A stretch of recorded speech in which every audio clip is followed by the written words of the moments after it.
Good morning, students. Today we will start our next lecture of unit number 4th of the book Semiconductor Devices. The topic name is Open Loop Gain and Closed Loop Gain in Operational Amplifiers. So first of all we will study open loop gain A0 in case of inverting and non-inverting mode. So first, open loop gain of an operational amplifier is the gain obtained when no feedback is used in the circuit.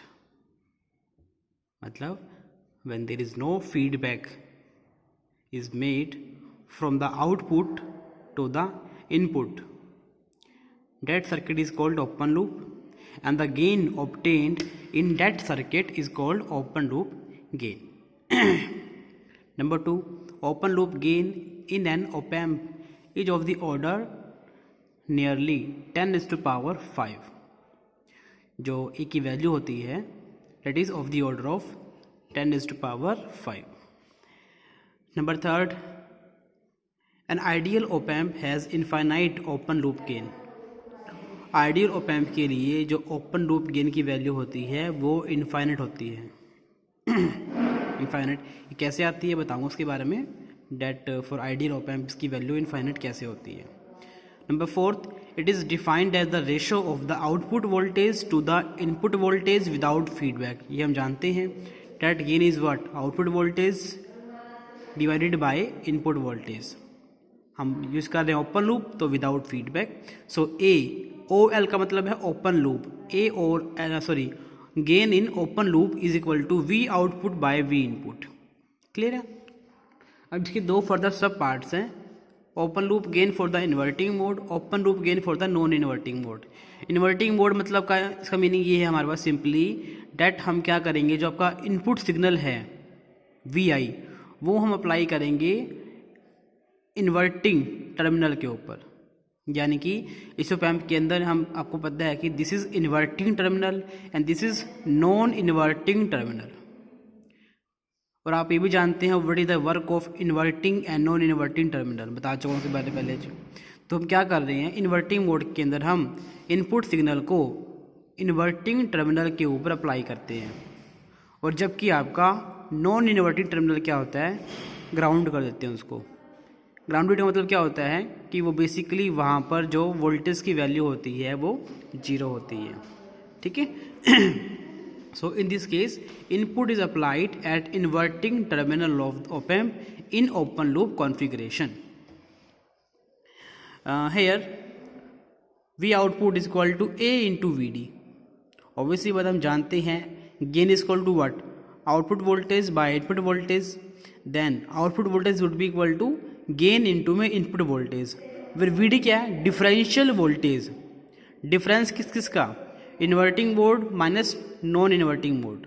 तो A into V1 minus VI. V1 तो किसकी है? Non inverting की है. Minus VI यानी कि V2 कि आप देख सकते हैं इन्वर्टिंग मोड के ऊपर जो हमने इनपुट अप्लाई किया था यही पास करा यहाँ पर. तो V2 would be equal to VI. Obviously बात है ना.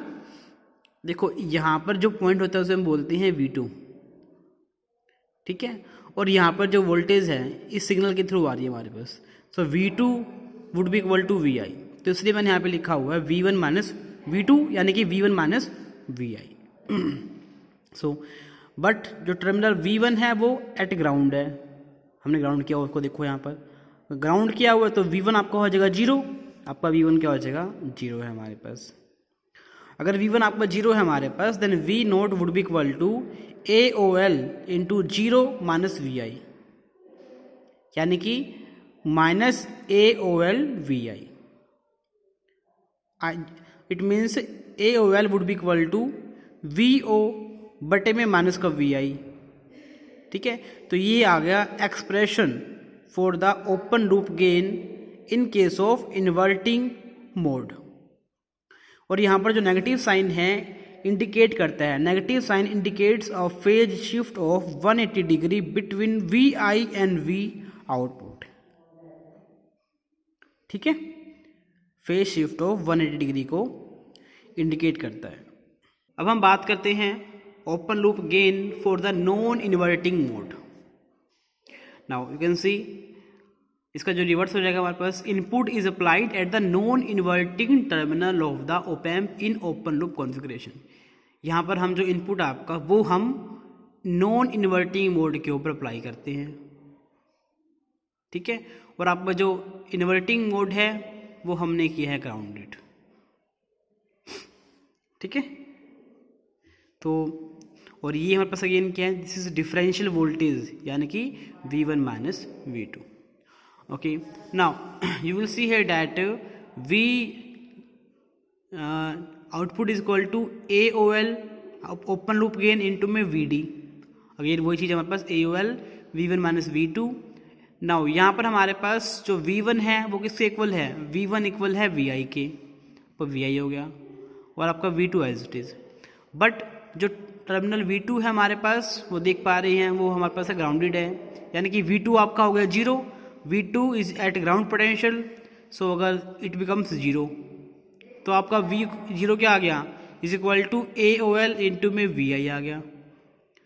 Then AOL is equal to V output by में V इनपुट आ गया, और यहाँ पर पॉजिटिव साइन क्या शो कर रहा है, because we are having positive sign, it means input voltage and output voltage are in same phase, उनकी पोलैरिटी क्या है, सेम है।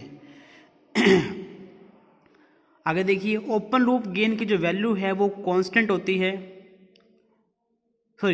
ओपन लूप गेन की जो वैल्यू है वो कांस्टेंट नहीं होती है, और टेम्परेचर के चेंज करने पर फ्लक्चुएट करती है। जबकि आइडियल ओप एम्प में, आपको याद हो मैंने पीछे बताया था, आइडियल ओप एम्प के अंदर जो ओपन लूप गेन होता है वो कांस्टेंट होता है, बट प्रैक्टिकल ओप एम्प के लिए वो कांस्टेंट नहीं होता, और वो टेम्परेचर के चेंज करने पर फ्लक्चुएट करता है। Bandwidth is very low for open loop configuration. Bandwidth क्या होती है, बैंडविड्थ फ्रिक्वेंसी की वो रेंज होती है जिस रेंज पर वोल्टेज गेन की वैल्यू कांस्टेंट होती है। अब बैंडविड्थ वेरी लो है, इसका मीनिंग क्या है, फ्रिक्वेंसी की बहुत कम रेंज के लिए ही आपका जो गेन है, ओपन लूप गेन है, वो क्या रहेगा, कांस्टेंट रहेगा, ठीक है। So this was the open loop gain for inverting and non inverting mode. आगे हम स्टार्ट करते हैं क्लोज लूप गेन को। So this is our close loop gain. It is defined as a gain obtained when we apply negative feedback in the circuit, that is a fraction of the output is fed to the input, is fed back,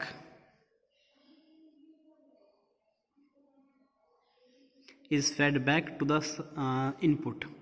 मतलब हम basically क्या करते हैं, जो हमें output में signal मिल रहा है उसका कुछ एक फ्रैक्शन, कुछ एक पार्ट हम क्या करते हैं, वापस इनपुट के अंदर जॉइंट कर देते हैं, ठीक है। अब यहाँ टर्म लिखा हुआ है नेगेटिव फीडबैक। नेगेटिव फीडबैक का मीनिंग ये है हमारे पास, अगर आपका इनपुट पॉजिटिव पोलैरिटी में है तो आप आउटपुट जो फीडबैक कर रहे हो वो नेगेटिव पोलैरिटी की होगी, एंड वाइस वर्सा, उसे बोलते हैं नेगेटिव फीडबैक, ठीक है। सो आप कैलकुलेट करते हैं gain. Now gain for inverting mode, तो वही चीज़ है हमारे पास, इसमें हम जो इनपुट सिग्नल अप्लाई करेंगे वो करेंगे इन्वर्टिंग टर्मिनल के ऊपर। देख लीजिए, ये आपका है इन्वर्टिंग टर्मिनल, और यहाँ पर हमने अप्लाई कर दिया आपकी input signal. In this case output voltage is fed back to the inverting input terminal through the feedback resistor R2। देखिए, मैंने बताया था आउटपुट का कुछ प्रोपोर्शन है, हमने फीडबैक कर दिया है इनपुट के अंदर। ये देखो, ये वो वायर है जिसके थ्रू हमने फीडबैक किया है, ठीक है। और R2 को हम बोलते हैं फीडबैक रजिस्टर, क्योंकि इसके थ्रू ही क्या हो रहा है, हमारे पास फीडबैक किया जा रहा है, ठीक है। और इसको इन्वर्टिंग मोड इसलिए बोलते हैं क्योंकि हमने इसमें इन्वर्टिंग टर्मिनल के ऊपर ही इनपुट सिग्नल अप्लाई किया है, ठीक है। Now here VI is the input signal applied to the inverting terminal and non inverting terminal is grounded. जबकि जो आपका नॉन इन्वर्टिंग टर्मिनल है वो क्या रहेगा, ग्राउंडेड रहेगा हमारे पास, ठीक है। Okay, now node V2 is equal to V1 is equal to 0। So obviously बात है हमारे पास, हम जानते हैं कि ये हमारे पास ग्राउंड पे है, अगर ग्राउंड पे है तो V1 आपका हो जाएगा 0। दूसरी बात, जो V2 है हमारे पास, अब यहाँ पर अगर रेजिस्टेंस आ गया है तो मतलब क्या है कि ये वोल्टेज का ड्रॉप इसके अक्रॉस हो जाएगा, ठीक है। और यहाँ पर ऑप एम्प की अपनी खुद की कोई वोल्टेज नहीं है, तो यार कि V2 भी क्या है, 0 है, ठीक है। तो इसलिए हम बोलते हैं अगर V1 0 है तो आपका V2 भी 0 होता है हमारे पास, तो V2 is equal to V1 is equal to 0, ठीक है। अब निकालते हैं करंट I1 को, करंट I2 को। इस वायर में से जो करंट फ्लो कर रहा है, इस वायर का हमारे पास टोटल जो पोटेंशियल डिफरेंस कितना है हमारे पास, VI माइनस V2, ये कितना 0 हमारे पास, तो सिंपली VI माइनस 0 बटे में R1, तो VI माइनस 0 बटे में R1 यानी कि VI बटे में R1, ठीक है। दूसरी बात, ऐसा निकालेंगे इस वायर का करंट, हमारे पास करंट क्या होता है, वोल्टेज यानी कि पोटेंशियल डिफरेंस बटे में रेजिस्टेंस। सो एक पॉइंट ये वाला हो गया, एक पॉइंट ये वाला हो गया अगेन। सो V0 माइनस का V2 बटे में R2, तो आपने I2 के लिए निकाल लिया, V2 माइनस V0 बटे में R2, अगेन इसको V2 करो, ये V2 है, तो V2 फिर से क्या है 0 हमारे पास, तो क्या बन गया आपका माइनस V0 बटे में RL। तो हमने I1 भी निकाल लिया और हमने I2 भी निकाल लिया। तो ऑप एम्प की प्रॉपर्टी होती है कि ऑप एम्प के अंदर खुद का कोई करंट नहीं होता, यानी कि ऑप एम्प का जो करंट है I इज इक्वल टू 0 होता है। अगर ये करंट 0 है हमारे पास, तो जितना करंट I1 यहाँ से आया था वो सारा का सारा यहाँ पास कर जाएगा। अगर ये करंट सारा इस लाइन के थ्रू यहाँ पास कर रहा है, इसका मीनिंग ये है हमारे पास I1 इक्वल टू है I2 की, तो we can put I1 equal to I2 कीजिए। इक्वल पुट करने पर हमारे पास ये आ गया। तो अब निकालते हैं V आउटपुट बाय में V इनपुट, क्रॉस मल्टीप्लाइंग करने पर V output by V input would be equal to minus of R2 by में R1, and as we know V0 upon में VI is equal to what, it's a closed loop gain. Gain क्यों है, because हमने output voltage को divide किया है input के द्वारा, एंड क्लोज लूप क्या है, क्योंकि हमने आउटपुट सिग्नल के एक फ्रैक्शन को फीडबैक किया है इनपुट के अंदर, ठीक है। तो closed loop gain is equal to minus R2 by R1, and minus sign indicates here a phase shift of 180 degree between input and output signal। Clear है। इसका नेक्स्ट पार्ट है हमारे पास closed loop gain for the non inverting mode. तो close loop gain non inverting mode के लिए हम नहीं करेंगे आज। तो फाइनली हमारा टॉपिक यही था आज का, open loop gain and the closed loop gain for inverting and non inverting mode, ठीक है। तो इसको अच्छे से कर लीजिएगा रीड। अगर कोई क्वेरी है तो आप व्हाट्सएप ग्रुप में लिख दीजिए या फिर आप मुझे कॉन्टैक्ट कर लीजिए, ठीक है। Thank you, bye bye.